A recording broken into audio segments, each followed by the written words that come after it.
Hello everybody, so we're back on the Spitfire and I'm going to see if I can get it started today, so catch you in a second. So those who follow my Instagram channel will know that last week this was towed away by my mechanic for a bit of diagnosis work. This is the part that was playing up. The distributor that was on it, not the distributor, sorry, the condenser, had a hairline crack in it, so the voltage was disappearing and therefore not producing enough spark to start the car up. So he actually was able to get it started, and he'd driven it around for a couple of days, and he dropped it back off at Mum's house a few days later. So I came after work to try it out and then put it back in the garage because he'd left it outside. And unfortunately it started, but very, very badly, ran awfully, and I managed to get it backwards about 10 feet before it cut out and wouldn't start again. So I rang him and we think that the condenser is finally packed up. So I had this new one already, and it's from Distributor Doctor, which is a reputable ignition company, because there's so many rubbish cheap copies of these around, and that's part of the reason why cars of this age tend to have ignition problems. As you can see though, the wire, the black feed wire there, was too short. It wouldn't reach the coil, even though the coil is, as you can see, in its original place, not been changed at all there. So luckily I still have the invoice for it, so I sent it back. They've added an extension on it and it's come just now, so I'm going to see if I can get this going, hoping that this is at least going to get us started.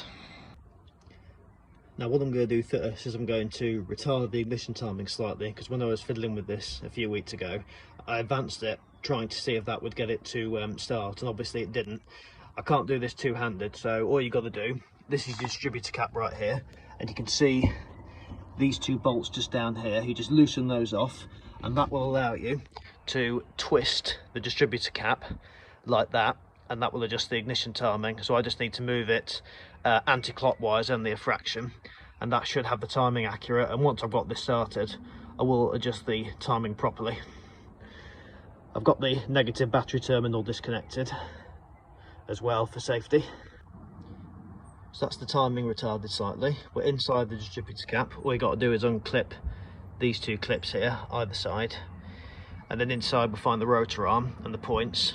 The condenser goes just here. I put the screw back in just so I didn't lose it, and I've put the points back in as well. It's much easier, I find, to actually fit the distributor, fit the condenser and the points together, rather than trying to fit the condenser to the points when they're in there, because I have snapped a pair of points trying to do that before. So what I've got to do is take the rotor arm off. You just give it a little wiggle, just like that.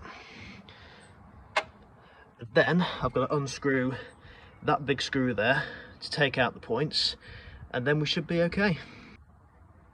While I've got this all dismantled, I'm just going to give it a quick spray of brake cleaner and give it a clean. It's always a good thing to do when you've got the inside of your distributor dismantled. Obviously the cleaner it is, the better electrical current you're going to get in there, and therefore you've got more chance of it starting, he says, before he's even tried to start the car yet. So I'll do that now. So it's a little bit cleaner, not much, but a little bit. And the points and condenser are now connected up. As you can see, all you got to do is fit them just in there, that little slot there behind the points, and then it slots just behind that. Right, let's get them on now then. As you can see, that's all now back in place as it should be. So the next job is going to be to find the feed wire just here, the black feed wire, there it is, and just put it in the end of the coil, negative side of the coil, just like that. So now that's all connected, what I now need to do is adjust the points gap, which is this here, to make sure that the gap is correct so you get the right spark. Now the points gap for this is 0.015 inches or 0.04 millimeters, whichever way around I've got that. I think I probably got that the wrong way around, but it says it on in the manual. So what you need is a feeler gauge, just like that. These have got all sorts of different measurements inside them. And I just need to find the one that's right for me, and then I can get it into the points. You have to slacken off that big screw there, and that means you can just adjust the gap there. You have to also make sure that the corner of the points, that bit there, is on the corner of the shaft. So you can do that by either turning the engine with a big spanner, which I haven't got, or you can put the car in gear and just rock it backwards and forwards, and that will be fine. Often people just check it once on one corner and then leave it, but sometimes old distributors, which is what this is, can be quite worn. So a tip someone gave me once is check it on every single corner, and that means you can get an average points gap. So I'm going to do that now. So when you put your feeler gauge in, try and do this one-handed. You just need to feel a little bit of resistance, which I can there. And now I'm going to go around and do the other 3 corners. Right then, distributor's now back together. All the points have been done. The rotor arm is back on. Battery's connected. So now, here's the moment of truth. Is it going to start? And if it does, is it going to keep running and run properly? Let's have a go then. Into neutral. Choke all the way out because it's not been started for a few days. Button. Ignition. That's good. Now let's see. Fingers crossed.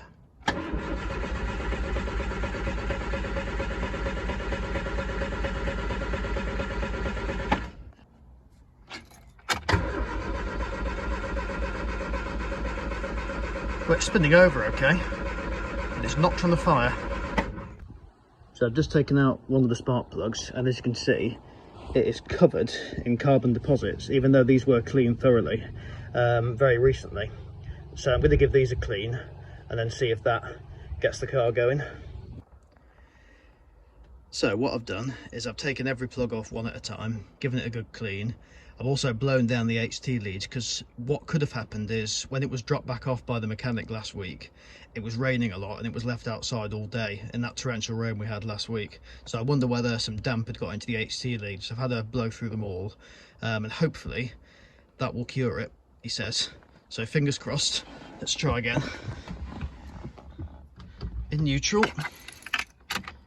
Ignition. Choke. Here we go. And of course we get the same result. Haha.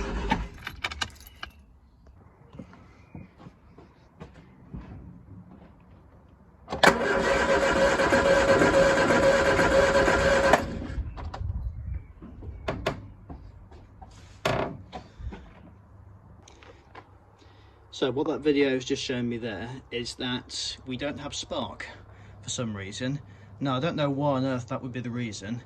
The coil is new, the distributor, everything in the distributor is new, as I've just said. The points are new, and they're from Distributor Doctor as well. The battery's a good battery, so that should be fine. So I am very confused at the moment.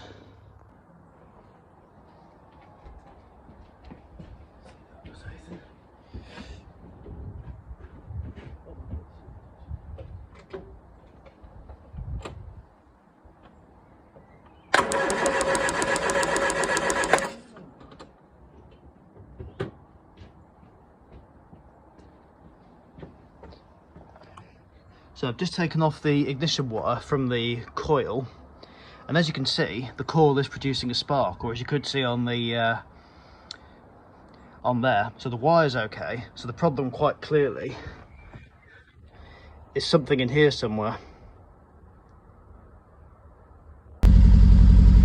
Right, well it's going now. It's not running very well. I need to have a look at the timing still. But literally I just took the top off the distributor again. I just fiddled with the points gap just by eye. As you can see, the gear stick's moving like Billio, so it's obviously needs a bit of tuning up here, but it's moving now.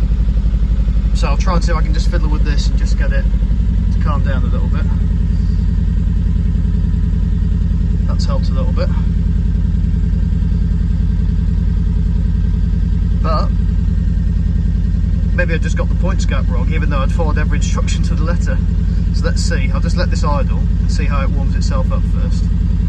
But yeah, we've made progress now. So that's choke all the way closed now, and it's running really sweetly.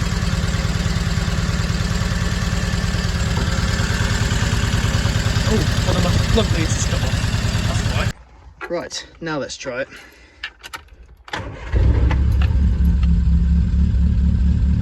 That's better.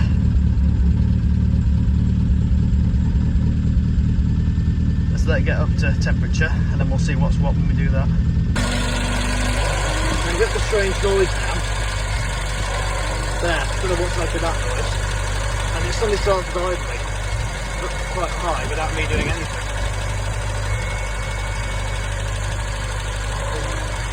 So, not sure really. Right, so the engine's nearly up to temperature now. So what I'm going to do is attach the timing gun, which is this down here. As you can see, the colour indicates which terminal to the battery it goes to. And I've connected this to number 1 spark plug. And then there will be, just there where that white line is, that's where you check the timing from with the light top speed, where that white line is, which is 10 degrees before top dead centre. I'm going to give that a go in a minute. As you can hear, it is misfiring a little bit. You can hear the beats are not continuous. So that way, I need to check that the timing is accurate, and that's what I'm going to do with the timing right now. So I've fiddled with the ignition timing, and it's very strange because without me touching anything, the revs just change whenever they want to. They'll rise for a period of time, and then they'll drop down again. See, they're doing it now. It's a small change in the engine though. I'm not touching anything, as you can see. Everything's all tightened back up again. I've taken the air filters off to have a look at the carburetors, but it's always done this car. The revs have changed depending on not just what I do to it, but also what the car wants to do itself. As you can hear, it's just dropped again now, and now it's going to pick up again. So, strange. And look what happens when I rev the engine, even though we're meant to have leaned this mixture down. Oh, where's the pedal? Here we go. Oh, it's not doing it anymore. It was doing black smoke just now, but now it hasn't. But it is still misfiring quite badly. So when you're adjusting carbs, what you need to do is get a flat screwdriver, just like this. And then you put the screwdriver underneath the piston, like so. And then you pivot it ever so slightly. Get it? Now that didn't change actually, that. This is the other one.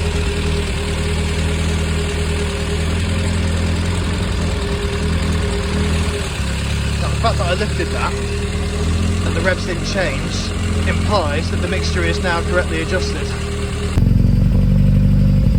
So I've done all the tuning that I can, and this is what it sounds like when you rev it.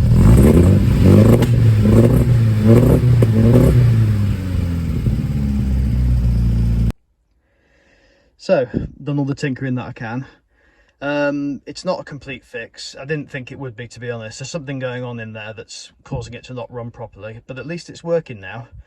The distributor, of the condenser obviously is going to play a role in that, because that's a good quality condenser I've got on it now. The point gappers obviously was a bit annoying, and I've messed with the timing and the carb adjustments, and whilst that's that stopped the excessive smoke came out the back that was happening before, it's still popping and banging. I don't want to take it on the road like that, because taking the car on the road that's misfiring like that is just asking for trouble. I could try and limp it to the garage that I'm going to book it into, the classic car garage, but if I break down, it's just asking for trouble. So I'm going to investigate whether my breakdown cover would actually qualify me to get picked up from the house at a certain time, or roughly a certain time, and then getting it taken over to this garage. Otherwise, if not, then I'm going to have to pay a company about 80 quid to take it over. I don't really want to do that, but I'd rather do that than take something that isn't working properly on the road, end up stranded by the side of the road, and then in a whole lot more stressful situation than that. So that's what I'm going to investigate. So I'll catch you in the next video, guys. Take care.